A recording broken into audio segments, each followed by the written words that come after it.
창세기 4장 1절에서 8절입니다. 오늘 말씀 창세기 4장 1절에서 8절 말씀 제가 봉독해 드리겠습니다. 아담이 그의 아내 하와와 동침하매 하와가 임신하여 가인을 낳고 이르되 내가 여호와로 말미암아 등남하였다 하니라. 그가 또 가인의 아우 아벨을 낳았는데 아벨은 양치는 자였고 가인은 농사하는 자였더라. 세월이 지난 후에 가인은 땅의 소산으로 제물을 삼아 여호와께 드렸고 아벨은 자기도 양의 첫 새끼와 그 기름으로 드렸더니 여호와께서 아벨과 그의 제물은 받으셨으나 가인과 그의 제물은 받지 아니하신지라. 가인이 몹시 분하여 안색이 변하니 여호와께서 가인에게 이르시되 내가 분하여 하면 어찌 됨이며 안색이 변하면 어찌 됨이냐. 내가 선을 행하면 어찌 낯을 들지 못하겠느냐. 선을 행하지 아니하면 죄가 문에 엎드려 있느니라. 죄가 너를 원하나 너는 죄를 다스릴지니라. 가인이 그의 아우 아벨에게 말하고 그들이 들에 있을 때에 가인이 그의 아우 아벨을 쳐 죽이니라. 아멘. 오늘 예배에 오신 여러분들 사랑하고 축복합니다. 오늘 말씀의 제목이 너는 죄를 다스릴지니라. 조금 제목이 무거운데 오늘 이 말씀이 우리의 삶을 다시 한번 세우고 승리케 하는 진리의 음성으로 생명의 말씀으로 임하기를 원합니다.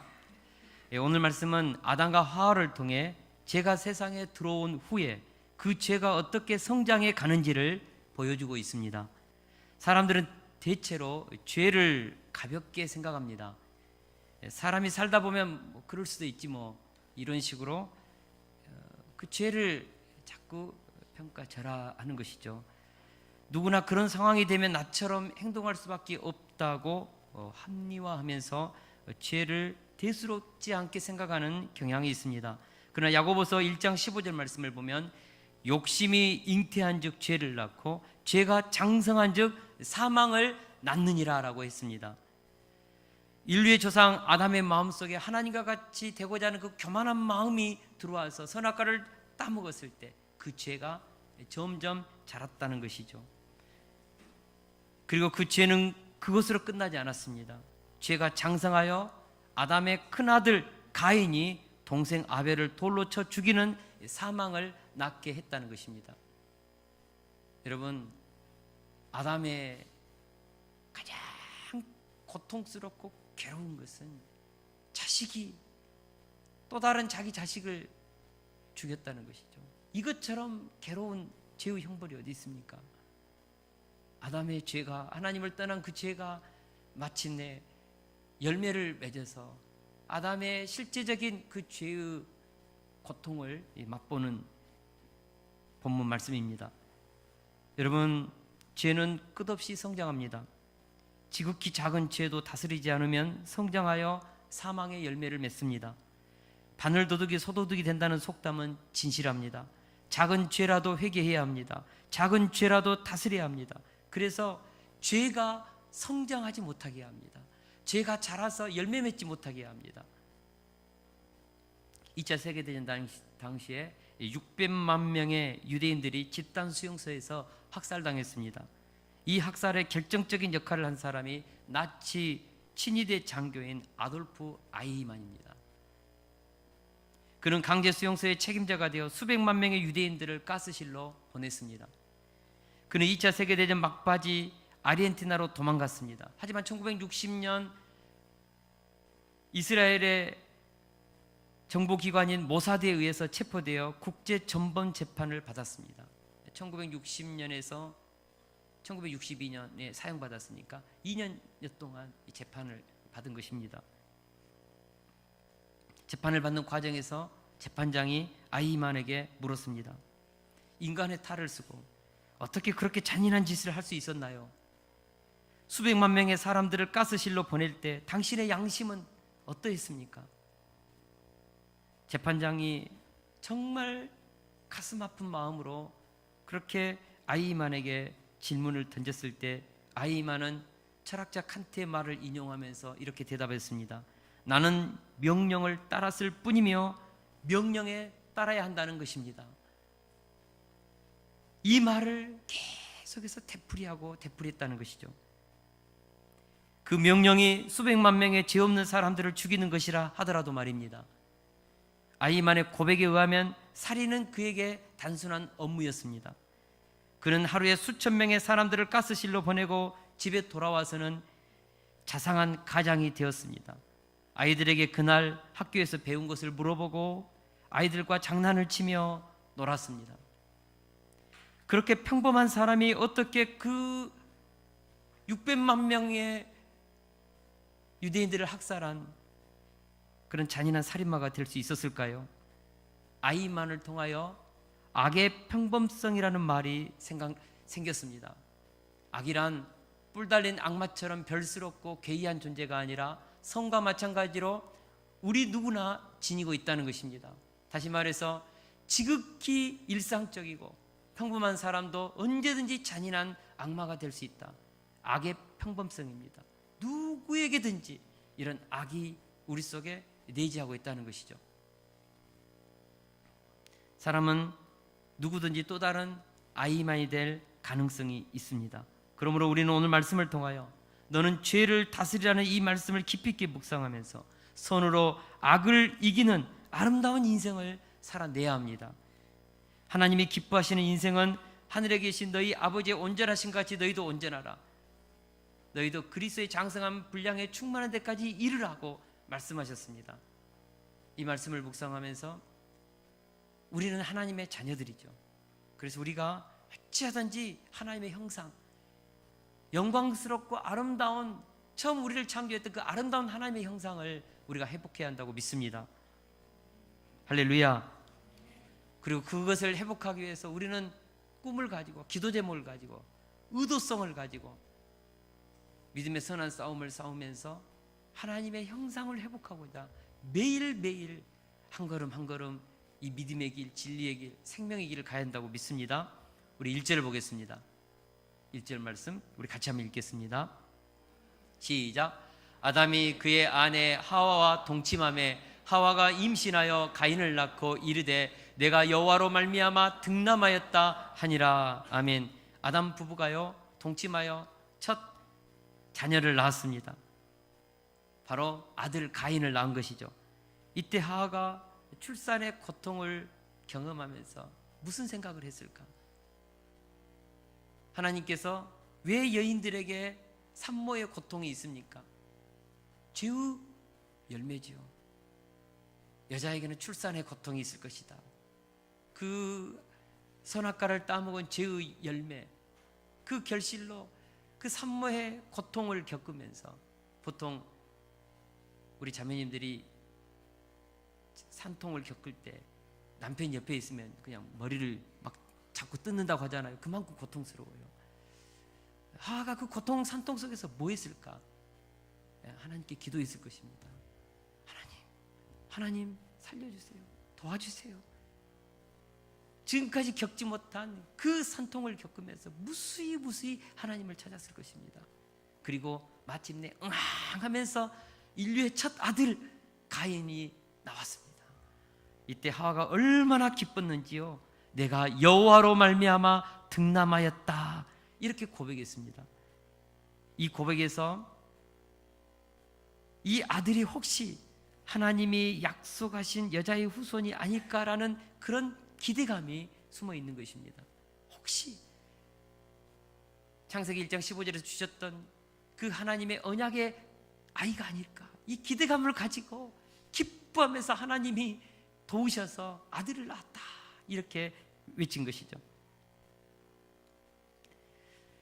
엄마들은 아이를 낳고 한 번쯤은 다 이런 기대감을 갖습니다. 내가 낳은 이 아들 천재가 아닐까, 노벨상 타지 않을까, 이 아들 자라서 대통령이 되지 않을까, 장군이 되지 않을까, 아들 얼굴만 봐도 온갖 상상의 나래를 펴고 기대감을 갖지요. 그런데 둘째 아들의 이름을 아벨로 지은 것으로 보아 그 기대를 접은 것 같습니다. 왜냐하면 가인의 이름은 얻었다는 의미거든요. 얻었다. 하나님이 약속하신 그런 후사를 내가 얻었다. 근데 그 가인이 자라면서 얼마나 부모님의 마음을 속썩이고 실망시키고 고통스럽게 했던지 둘째 아들 아벨을 낳고서는 허무라고 이름을 지었습니다. 허무. 생각해 보십시오. 누가 자기 아들의 이름을 짓는데 허무라고 짓습니까? 얼마나 가인을 통해 실망하고 또 실망했으면 허물하고 그 기대감을 접고 허물하고 그렇게 지었을까요? 자녀를 낳고 산다는 것이 기대감보다는 허무함을 일찍부터 아담과 하와 부부가 깨달은 것입니다. 여러분, 우리 부모님들은 아실 것입니다. 자녀를 키우다 보면 기대감이 슬픔으로 바뀌고 후에는 낙심이 되고 그리고 절망이 되고 나중에는 하나님만 바라보는 그런 경로를 걷는 것 같습니다. 이 세상에 참된 소망은 하나님 한 분밖에 없다는 것이죠. 이것을 아담 부부가 일찍부터 깨달았습니다. 3절에서 5절 말씀은 가인과 아벨이 처음부터 하나님께 드리는 제사에 대한 기록입니다. 제사란 오늘날로 표현하면 하나님께 드리는 예배입니다. 성경에서 하나님께 드리는 예배가 언제부터 시작됐는지 분명하게 표현되어 있지 않습니다. 그러나 에덴 동산에서 추방당한 이후 가인과 아벨이 드린 제사가 최초로 기록되어 있습니다. 사실 아담과 하와가 에덴 동산에 살 때 제사라는 것이 없었습니다. 여러분, 죄가 들어오지 않았을 때 그들은 그냥 제사 없이 하나님과 교통하고 하나님과 만나고 하나님과 예배하고 하나님과 사귀었습니다. 그러나 죄가 들어오고 하나님과의 관계가 멀어지고 그래서 하나님과의 친밀한 교제가 끊어졌습니다. 죄가 하나님과 아담 사이를 갈라놓은 것이죠. 그래서 타락한 후 인간이 하나님을 만나기 위해서 이제부터는 죄를 대속하는 제물과 제사를 드리면서 하나님께 나아갈 수밖에 없는 그런 관계가 된 것입니다. 이것이 예배의 기원입니다. 오늘도 우리는 하나님께 예배드립니다. 구약적인 개념에서 말하면 제물을 가지고 하나님께 나와 예배를 드려야 합니다. 레위기에 보면 나의 죄를 대속하는 흠없는 어린 양의 피를 제단에 뿌리고 하나님께 나가 예배를 드려야 합니다. 거룩하신 하나님을 만나기 위해서는 반드시 죄를 처리해야 합니다. 그러나 신약을 사는 우리는 내 죄를 대신해서 죽여야 할 짐승이 필요치 않습니다. 왜냐하면 우리의 제물 대신 예수님께서 십자가에서 나의 죄의 제물이 되셔서 나를 위해서 대신 생명값을 지불하고, 그래서 우리는 그 예수님을 대속의 제물로 드리고 오늘 이 예배 자리에 서 있는 것이죠. 여러분, 오늘 하나님께서 우리의 예배를 받으십니다. 왜 그렇습니까? 우리는 예수님을 하나님께 제물로 드리고 오늘 이 예배의 자리에 앉아서 하나님과 교통하고 있는 것이죠. 만약 예수님을 제물로 드리지 않는 예배자들의 예배는 하나님께 드려지지 않을 것입니다. 사랑하는 성도 여러분, 오늘 우리가 멋진 옷을 입고 화장을 하고 단정하게 앉아서 정말 이렇게 다 하나님이 앞에 예배드리러 나왔으니까 이것을 받으시는 것 같죠. 구약으로 말하면 반드시 제사함의 제물을 가지고 하나님께 나와야 합니다. 대속의 제물이 필요하다고요. 피를 뿌려야 합니다, 제단에. 그리고 하나님께 나가는 것이죠. 오늘 이 깨끗한 공간에 우리는 2000년 전에 나를 위해서 십자가에 죽으신 그 예수님의 피의 제물을 뿌리고 그 제물을 의지하여서 그 피값을 지불하고 오늘 이렇게 깨끗하고 정결한, 그리고 하나님이 흠명하는 기쁨의 예배를 드리는 것이죠. 이 예배에 제물이 있었습니다. 지금도 있습니다.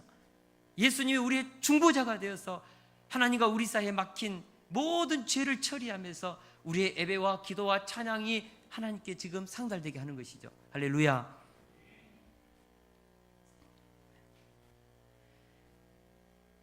본문에 보니까 가인과 아벨이 어떻게 하나님께 예배를 드렸는가? 가인은 장성하여 농사를 짓는 농부가 되었고 아벨은 양치는 목자가 되었습니다. 이들이 하나님께 제사를 드릴 때 각자가 얻은 소산으로 제물을 삼아 하나님께 드렸다고 했습니다. 가인은 땅의 소산으로 곡물로 예배를 드렸고 아벨은 자기가 키웠던 그 소중한 양의 첫 새끼를 죽여서 피를 뿌려서 하나님께 예배를 드렸습니다. 근데 하나님께서 가인의 예배는 거절하시고 아벨의 예물을 받으셨습니다. 그의 제사를 받았습니다. 왜 그랬을까? 많은 학자들이 아벨은 곡물로 드리고 가인은 곡물로 드리고 아벨은 피의 제사를 드렸기 때문에 받았다. 그렇지 않습니다. 5대 제사에 보면 소제도 있지 않습니까? 하나님이 진짜 곡물을 싫어하시고 고기를 좋아하셔서 아벨의 제사를 받으셨을까요? 그렇지 않습니다. 왜 하나님께서 아벨의 제사를 받으셨는가? 4절에서 5절 말씀에 보면 그 단서가 숨어 있습니다. 우리 같이 한번 읽어보겠습니다. 시작. 여호와께서 아벨과 그의 제물은 받으셨으나 가인과 그의 제물은 받지 아니하신지라. 예배에서 가장 중요한 것이요, 예배에 임하는 예배자의 태도입니다. 방금 읽은 말씀을 보면 순서상 하나님은 먼저 아벨을 받으시고 나서 아벨의 제물을 받으신 것이죠. 더불어서 가인을 받지 않으니까 가인이 드린 제물도 받지 않는 것입니다. 하나님은 제물보다 사람을 먼저 받으셨다는 사실을 분명하게 이 본문에서 우리에게 가르쳐주고 있습니다. 아벨이 하나님께 제물을 드리기 전에 이미 그의 삶이 하나님을 경배하고 경외하고 믿음으로 하나님 앞에 살고자 몸부림쳤던 삶이라는 것이죠. 그래서 아벨을 받고 그의 제물도 받으신 것이죠.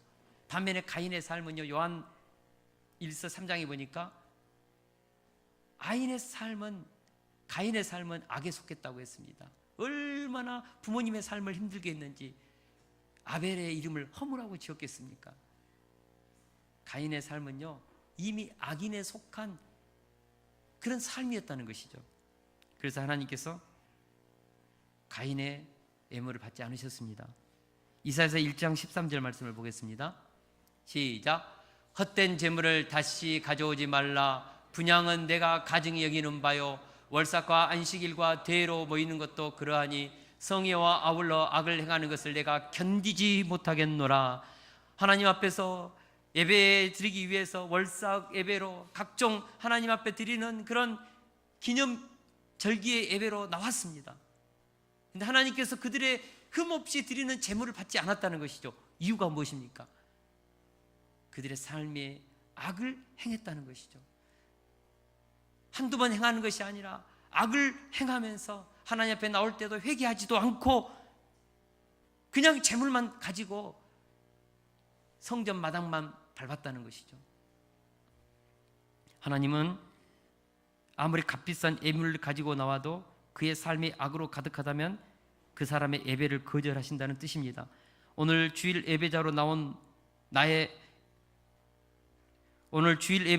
모습보다도 더 중요한 것은 6일 동안 하나님께 드렸던 삶의 예배입니다. 그러나 그보다 더 중요한 것은 지금 예배를 드리는 예배자의 태도입니다. 물론 6일 동안 허물과 죄악된 모습으로 살 수도 있습니다. 그러나 예배자로 나온 지금 이 순간 그런 자신의 죄악됨을 깊이 있게 인식하고 상하고 통회하는 마음으로 주님 앞에 나와서 가슴을 치면서 십자가를 붙잡고 오늘도 주님 십자가를 의지하여 나옵니다. 이런 신령과 진정으로 믿음으로 드리는 그 예배를 우리 하나님께서 받으신다는 것이죠.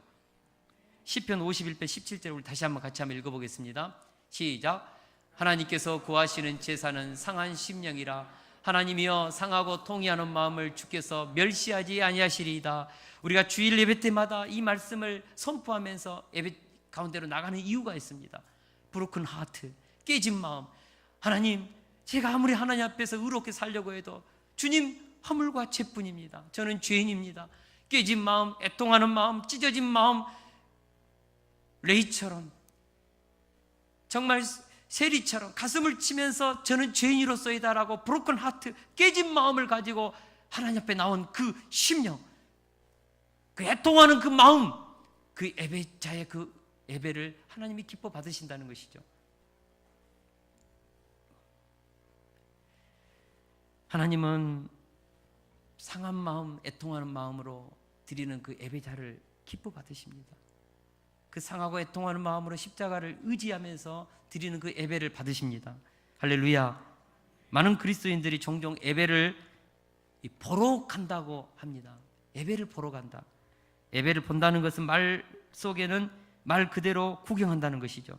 찬양팀이 찬양을 잘하는지, 설교자가 말씀을 감동적으로 재미있게 전하는지, 기도는 잘하는지, 예배당 분위기는 어떠한지 그냥 구경하는 거죠. 예배를. 그리고 나서 예배를 평가합니다. 오늘 예배는 참 은혜로웠다. 아니면 오늘 예배에는 은혜가 없었다. 이런 식으로 예배를 판단합니다. 사랑하는 성도 여러분, 우리는 예배를 보는 것이 아니라 드려야 합니다. 예배 속에서 내 자신을 하나님께 지금 드리는 예배이지, 보면서 예배를 구경하면서 전지적 작가의 시점에서 막 예배를 관찰하는 것이 아니죠.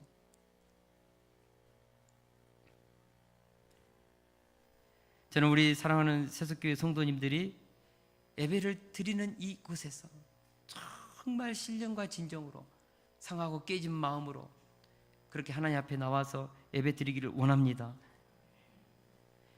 교회에서만 하나님께 예배 드리는 것이 아니라 6일 동안 삶의 현장에서도 하나님이 받으시는 예배자의 삶이 되기를 기도합니다. 아벨의 예처럼 먼저 우리의 삶의 예배가 받아들여지고 그 다음 우리가 드린 예물도 받으시고 찬양도 받으시고 기도도 받으시는 참다운 예배가 우리 안에, 이 공동체 안에 회복되기를 주의 이름으로 축원합니다. 그런데 문제는 가인이 자신이 드린 예물을 하나님이 받지 않으시자 안색이 변했다는 것입니다. 가인의 마음에 분노가 일어났습니다. 왜 하나님이 내 재물을 받아주시지 않는가? 내 재물에 뭐가 잘못되었는가? 왜 동생의 예물은 받고 내 예물은 거절하시는가? 하나님 왜 이렇게 편애하십니까? 왜 아벨은 좋아하고 나는 싫어하십니까? 하나님 그런 분이십니까? 억울한 거예요. 막 나도 예배를 드렸는데, 나도 예물을 드렸는데, 나도 오늘 이 자리에 앉아서 하나님께 나왔는데 주여 왜 내 예배는 안 받으세요? 특별히 동생 아벨에 대한 시기심으로 미움이 막 부글부글 끓었습니다. 우리 6절에서 7절 말씀을 보겠습니다. 같이 읽겠습니다. 시작. 여호와께서 가인에게 이르시되 내가 분하여 하면 어찌 됨이냐? 안색이 변하면 어찌 됨이냐? 내가 선을 행하지 아니하면 죄가 문에 엎드려 있느니라. 아멘. 지금 가인의 삶에 엄청난 위기가 찾아왔습니다. 왜냐하면 죄가 문에 엎드려 있기 때문입니다. 죄가 문에 엎드려 있다는 것은요, 문을 열고자 문을 이렇게 열기 위해서 다 이게 박차라 웅크리고 있다는 것이죠. 우리가 100m 달리기 선수들 딱 그 라인 앞에 딱 서고 이렇게 준비하면은 무릎을 딱 꿇지 않습니까? 그리고 총을 딱 하면은 막 스프링이 뛰쳐나가는 것처럼 딱 나가지 않습니까? 지금 가인에게 총만 발사되면은 웅크리고 있다가 지금 발사되기 직전이에요. 지금 가인이 방아쇠를, 총구를 동생 아벨에게 향하고 지금 방아쇠에 손을 얹었습니다. 이제 곧 총알이 발사되기 직전에 있다는 것이죠. 바로 이것이 죄가 문에 엎드려 있다는 의미입니다. 많은 경우 사람들은 내가 이성적으로 생각하고 합리적으로 선택해서 선과 악을 행한다고 생각합니다. 그러나 끔찍한 사고를 치는 사람을 보십시오. 대부분 이성적인 사고나 합리적인 생각을 거친 다음에 행동하지 않습니다.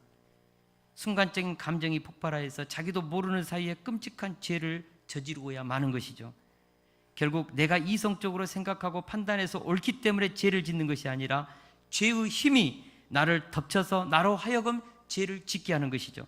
다시 말해서 지금 감정이 내 의지와 내 이성과 내 양심을 끌고 사로잡아서 행동을 하게 한다는 것이죠. 뭐가요?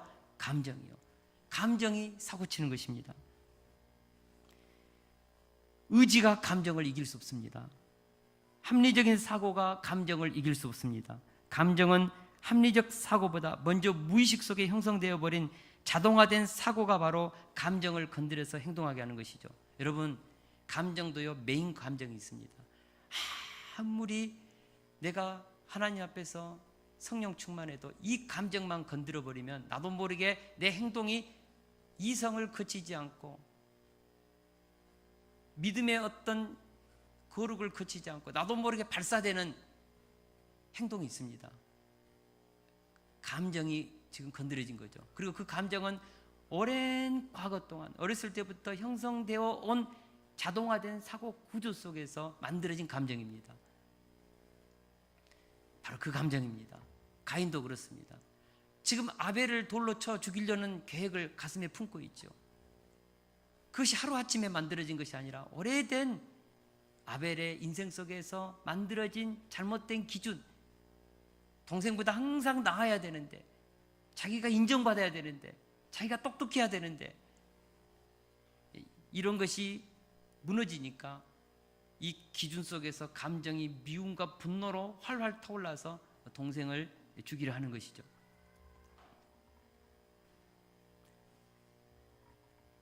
사랑하는 성도 여러분, 감정이 지금 죄의 문에 엎드려서 내 행동을 하도록 부추기고 있는 상태라는 것은 오랫동안 잘못된 생각 구조가 지금 감정을 건드려서 하게 하고 있다는 뜻이라는 것이죠.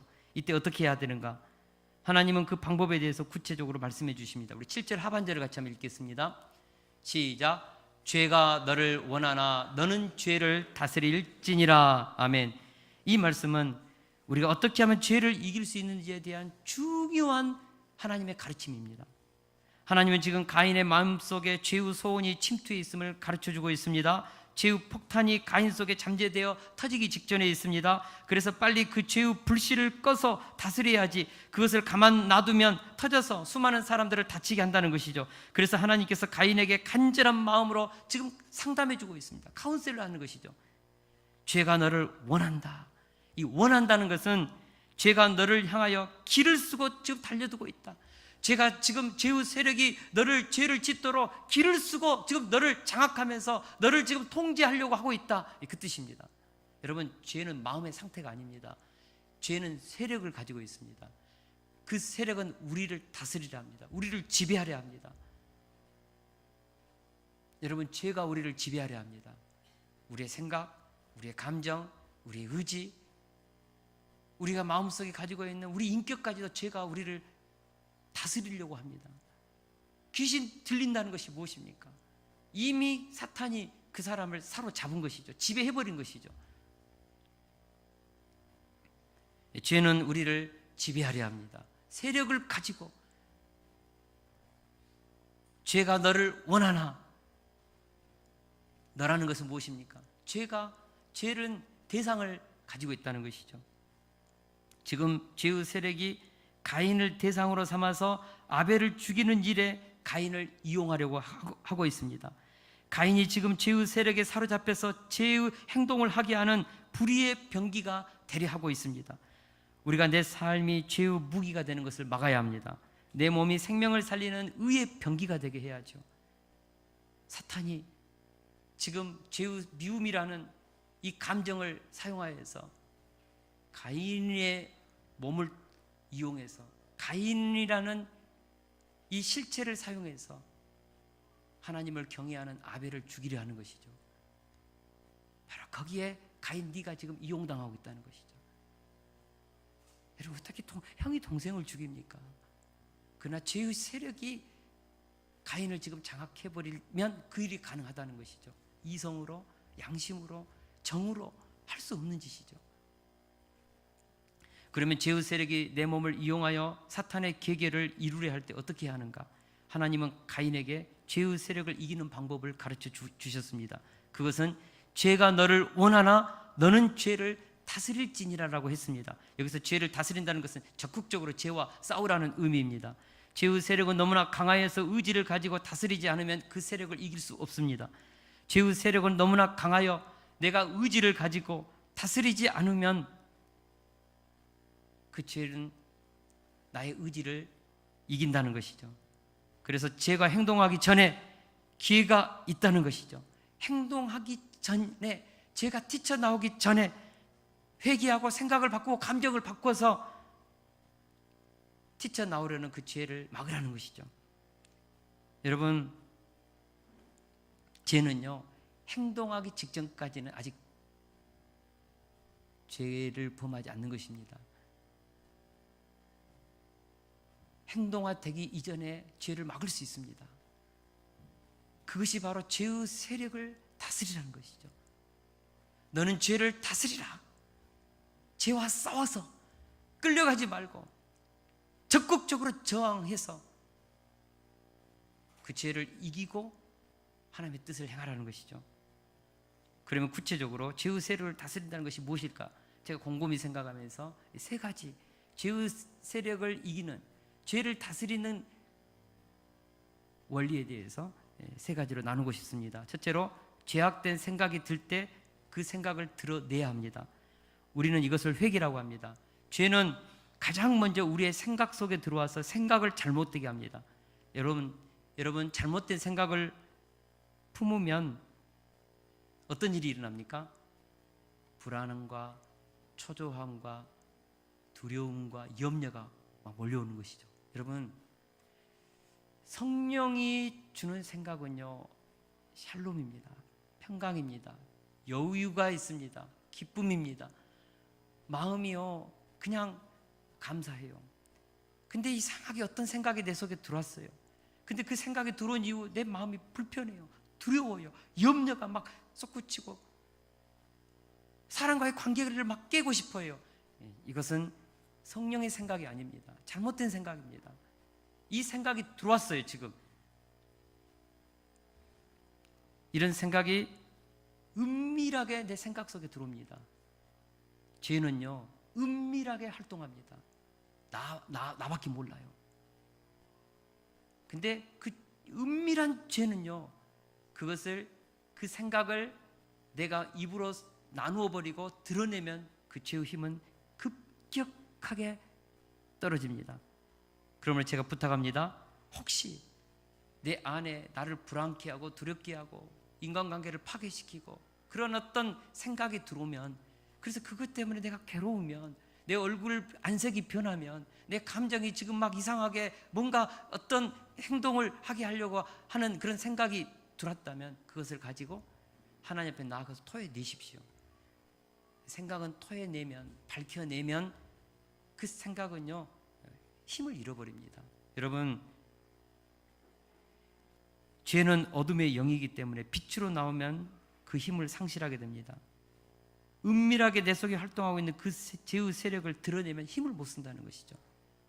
목사님에게라든지 아니면 믿음의 사람에게라든지 부모님에게라든지 친구에게라든지 내 속에 은밀하게 활동해서 나를 괴롭히는 그 생각을 드러내서 고백해버리고 나누면요, 그 생각의 힘을 통해서 들어오는 그 죄의 세력이 급격히 약해집니다. 죄의 생각을 드러내십시오.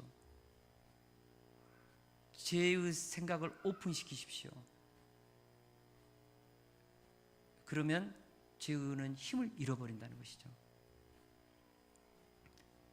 가톨릭은 자기의 그 죄를 사제에게 찾아가서 고해성사를 합니다.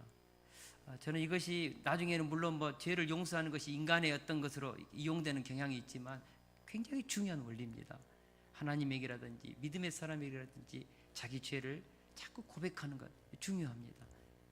세력을 잃습니다. 그러면 둘째로, 말씀을 날마다 읊조림으로 성령의 생각을 품어야 합니다. 죄의 세력을 다스리라는 것은 결국 생각을 다스리라는 의미이죠. 모든 것이 생각에서 시작됩니다. 그래서 로마서 8장 6절에서 육신의 생각은 사망이요 영의 생각은 생명과 평안이라고 했습니다. 결국 성령의 생각을 하는 것이 죄의 세력을 이기는 지름길이라는 것이죠. 우리 교회는 이것을 위해서 매주 학가다를 합니다. 여러분, 인생은 생각의 싸움입니다. 생각 하나에 죽고 생각 한 조각에 살기도 합니다. 생각 하나를 딱 어떻게 하느냐에 따라서 살기도 하고 죽기도 한다는 것이죠. 생각이 너무너무 중요합니다. 생각을 잘해야 감정을 이길 수 있습니다. 그래서 좋은 생각, 하나님 편에서 구속사 지향적인 생각을 하기 위해서 끊임없이 말씀 속에 역사하시는 성령의 생각을 내 속에 불어넣어야 합니다.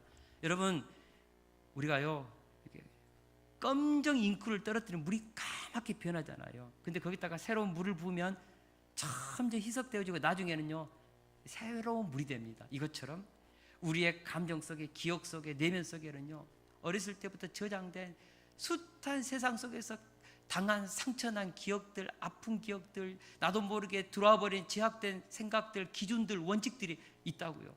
이것을 어떻게 밖으로 다 토해냅니까? 이것을 어떻게 다 제거합니까? 기억이 이미 저장돼 버렸는데요. 근데 이 기억을요, 끊임없이 성령의 생각, 말씀을 읊조리면서 하루에도 100번씩, 1000번씩, 2000번씩, 3000번씩, 5000번씩 말씀을 읊조리면서 새로운 성령의 생각, 생명의 생각, 진리의 생각, 믿음의 생각 막 계속해서 집어넣으면요, 어느 순간인가 강하게 연결되었던 과거의 상처난 기준들이 약해지고 나중에 끊어지기 시작합니다. 그럼 과거의 상처들이 사라지기 시작한다니까요. 갈라디아서 5장 16, 17절을 같이 한번 읽겠습니다. 시작. 성령을 따라 행하라. 그리하면 육체의 욕심을 이루지 아니하리라. 육체의 소욕은 성령을 거스리고 성령은 육체를 거스리나니 이 둘이 서로 대적함으로 너희가 원하는 것을 하지 못하게 하려 함이라. 아멘. 우리 안에 날마다 성령의 세력과 육체의 세력이 서로 싸우고 있습니다. 육체의 소욕은 무엇이고 성령의 소욕은 무엇입니까? 생각입니다. 여러분, 우리의 마음판에, 우리의 뇌 속에 두 생각의 세력이 날마다 싸우고 있습니다. 하나는 육의 생각입니다. 성령의 생각이 아니죠. 육신의 소욕의 생각이죠. 또 하나는 거듭난 믿음의 사람들에게 다 성령의 생각이 있습니다. 우리 속에 내주하시는 성령께서 생명의 생각, 진리의 생각을 하게 하죠.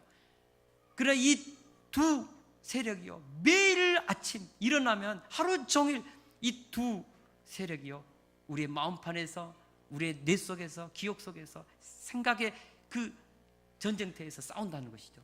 둘이 싸워요. 뭐 하기 위해서 싸웁니까? 우리의 의지가 나를 택하라는 것이죠. 그래서 악한 생각도 끊임없이 내 의지를 설득하고 논리적으로, 합리적으로 설명을 합니다. 이렇게 해야 된다고.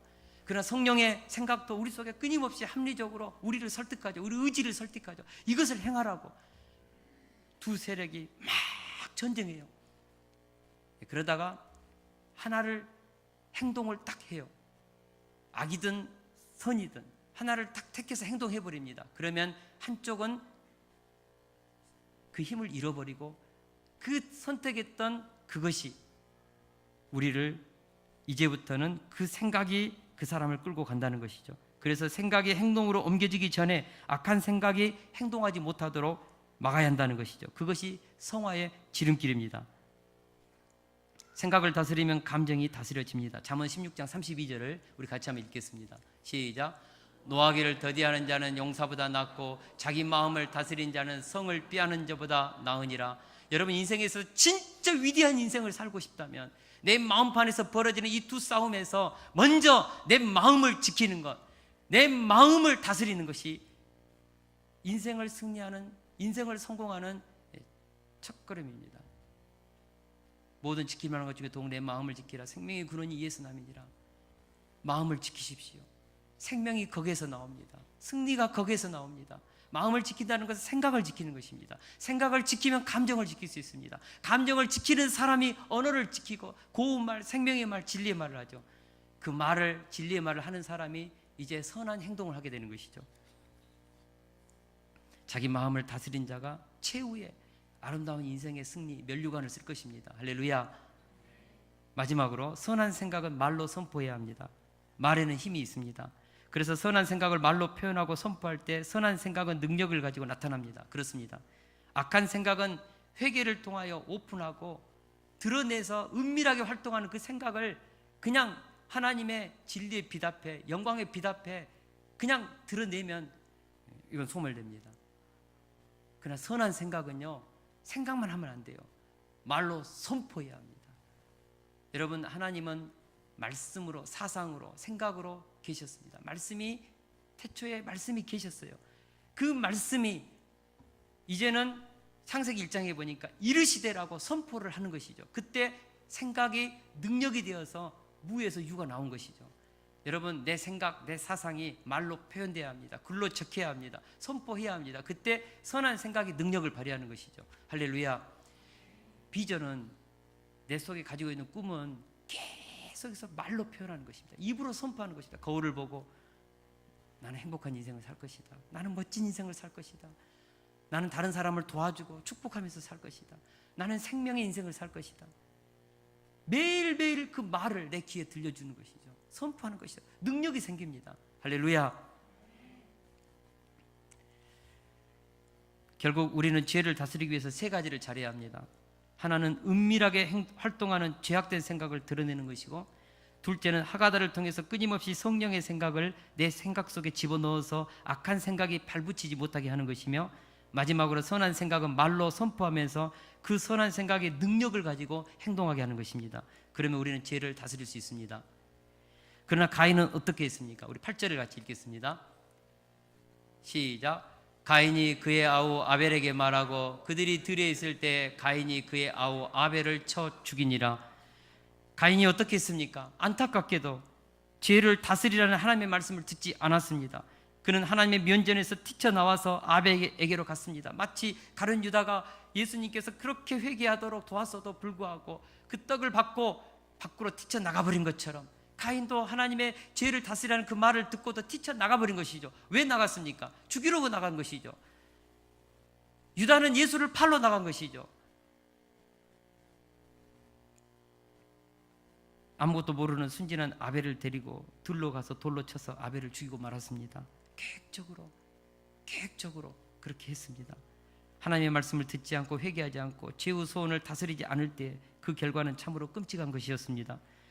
그렇지 않으면 끔찍한 것이었습니다. 정욕이든 미움이든 시기심이든 그 죄의 소원은 처음부터 드러내고 회개하고 다스려야지, 그렇지 않으면 나중에는 생각지도 못한 큰 죄를 저지르고야 만다는 것이죠.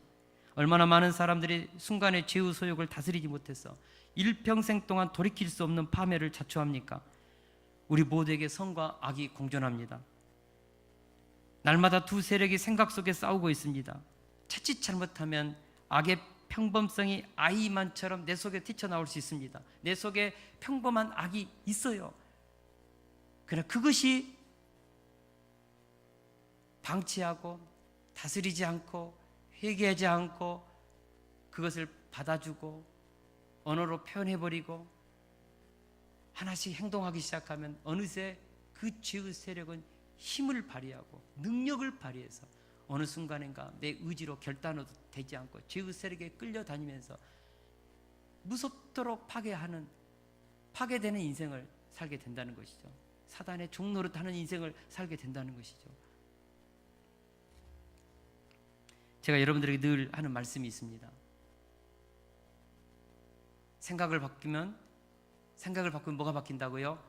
감정이 바뀌고, 감정이 바뀌면 언어가 바뀌고, 언어가 바뀌면 행동이 바뀌고, 행동이 바뀌면 습관이 바뀌고, 습관이 바뀌면 성품이 바뀌고, 성품이 바뀌면 운명이 바뀝니다. 여러분, 우리는 구원은 은혜로 받습니다. 그러나 성화는, 하나님 우리에게 주시는 영광의 면류관은, 하나님 우리에게 준비해 두신 그 의의 상급은요, 싸워서 쟁취하는 것입니다. 구원은 받았지만 일평생 동안 구원받았 그 신분으로 죄의 종노릇하면서 광야에서 헤매면서 죄짓고 회개하고 그러다가 비참하게 살아가는 그리스도인들이 있습니다. 그러나 어떤 그리스도인들은 죄의 세력을 이기고 성화를 이루면서 하나님의 영광의 성품을 획득해 나가면서 그를 보면은 작은 예수님을 보는 것처럼, 하나님의 영광의 형상을 보는 것처럼, 사도 바울이 외치는 것처럼, 고백했던 것처럼, 나를 본받으라고 했던 것처럼 그런 영광의 하나님의 형상들이 있다고요. 하나님의 얼굴이요 통치 대행자가 되어서 왕같은 제사장의 삶을 살아내면서 정복하고 다스리고 생육번성 충만하면서 믿음의 가문을 세우고 자녀를 세우고 역사를 세우는 위대하고 아름다운 영적 거장의 인생이 있다고요. 저는 우리 세속교회 성도님들이 하나님의 말씀을 깊이 있게 새겨서 정말 변화된 성품을 가지고 운명을 바꾸는 인생이 되기를 원합니다. 운명은 저절로 바뀌지 않습니다. 운명은 우연하게 바뀌지 않습니다. 구원받았다면 이제는 비전을 가지고 의도성을 가지고 하나님의 말씀 앞에 순종하고자 몸부림을 치십시오. 믿음의 선한 싸움을 싸우십시오. 영생을 취하십시오. 이것은 우리가 하는 것입니다. 이제부터는 남들이 해주지 않습니다. 할렐루야, 할렐루야. 저는 학가다 하는 우리 성도님들을 축복합니다. 여러분, 눈물로 씨를 뿌리면서 학가다에 씨를 뿌리는 것이죠. 내 심령에, 내 영혼에, 내 마음판에 하나님의 생명의 말씀, 진리의 말씀, 비전의 말씀, 능력의 말씀 매일 아침부터 저녁까지 학가다로 말씀을 읊조리면서 내 마음판에 생명의 씨를 뿌리는 사람이 있다고요. 1년, 2년 별 차이 안 난 것 같죠. 10년을 눈물로 씨를 뿌리는 사람은 나중이 되면 기쁨으로 성령의 열매를 거둘 날이 있을 것입니다. 여러분, 학가다 아무것도 아닌 것 같은데 매일매일 하나님의 말씀을 내 무의식 속에 말씀의 씨를 눈물로 뿌리십시오. 읊조리면서 뿌리십시오. 말씀을 뿌리십시오. 말씀의 씨를 뿌리십시오. 그러면 언젠가는 그 말씀이 우리의 모든 죄의 소욕을 이기고 그 말씀이 생명의 능력이 되어서 생명의 인생, 진리의 인생, 하나님 원하시고 기뻐하시는 구속사를 성취해내는 왕같은 제사장의 인생을 그 말씀의 힘이, 그 말씀의 생각이 만들어내는 그 감정이 나중에 우리 인생을 승리케 할 줄을 믿습니다.